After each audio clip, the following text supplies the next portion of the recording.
What's going on, guys? Today we'll be writing a script to make our sprite move across the stage. This is one of the simplest scripts you can write in Scratch programming. Alright, without wasting much time, let's dive right into it.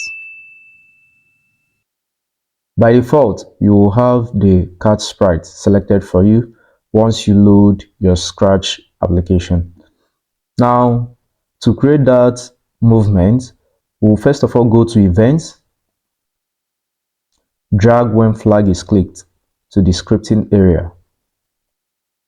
Next, we go to the control category and we'll drag forever.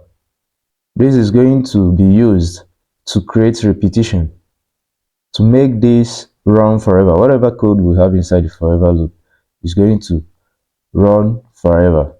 So the first thing I'm going to do is to make the cat move. So I'm going to use move 10 steps. By going to motion, I drag move 10 steps. Place it inside the forever loop. Now, if I try to test this out, once I click on the green flag, you notice my cat just keeps moving. Basically, it is gliding. Now, to make this more fun, I'm going to do something. I'm going to switch costumes. So in order to do this, I'm going to go to looks and I'm going to drag next costume. Now, why am I doing this? Once a sprite is selected, you can check out the costumes it have. So if I look at these costumes, I'll see that I have two costumes. And if I switch between these two costumes, you can see it is changing the posture. Now, if I'm doing this fast, you notice it looks as if it is walking. So that's what we are going to apply here. So using next costume is going to make this switch from the first costume to the second one. And because it is moving, it's going to look as if it is working. But now you can see with this effect, it is actually working. But instead of saying working, it is running. It is too fast, so we are going to add a control to make it wait for some seconds before it switch to the next costume and before it continue its movement. Because this is forever loop, it's going to be repeating this over and over again. So we'll go to controls, we drag wait 1 second and place it under next costume. Now this 1 second is too big. Let's just see.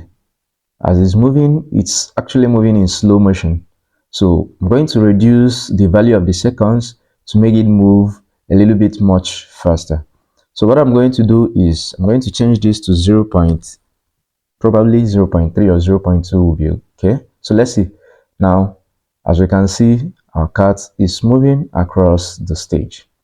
But then we found out that as it gets to the edge, it gets somehow stuck. And because this code is running forever, it keeps on trying to move. So to fix that, we are going to use a condition to set whenever it has gotten to this edge, it should automatically come back to the starting point and start moving again. So to do that, still in control, we're going to drag the if statement. If this condition is met, that is, if it has reached this stage, then do whatever we have inside it. So I'm going to place this under our wait condition and still inside the forever so that it keeps on checking for that. Now, how do we do this? We'll go to sensing. We need to sense whether or not it has touched the edge. So to do this, I'm going to go to sensing and I'm going to use touching mouse pointer. Now I'm going to place this. If you look at this, it is a diamond shaped, and if you look at the condition area in the if statement, it is also diamond shaped, so which means it can fit in. So I'm going to fix this inside. Then on the mouse pointer, you can see an arrow pointing down, which means I have a drop down. So I can either choose mouse pointer or edge, and edge is what I wanted. Now that I've chosen this, all I need to do is to make it easy, I'll use motion to get it to come to this particular point. If to any position I want it to be, I can actually write it out myself, but dragging it to where you want it to be makes it easy. Why is that so?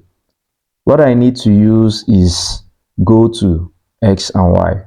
Now, notice something. As I move my sprite, the value of my go to changes. So I want it to automatically assume the value of where I've kept this. And then once that is done, I drag my go to X and Y inside the if statement. Now, when I start it walks across the stage. And you'll notice that once it gets to the edge, it moves back. You see, automatically it moves back to the starting point and starts walking again. This is how you make a sprite walk across the stage and automatically starts afresh from the starting point. And that's it, guys. Thanks for watching. Please do not forget to like, subscribe, comment, and share our videos. Thank you.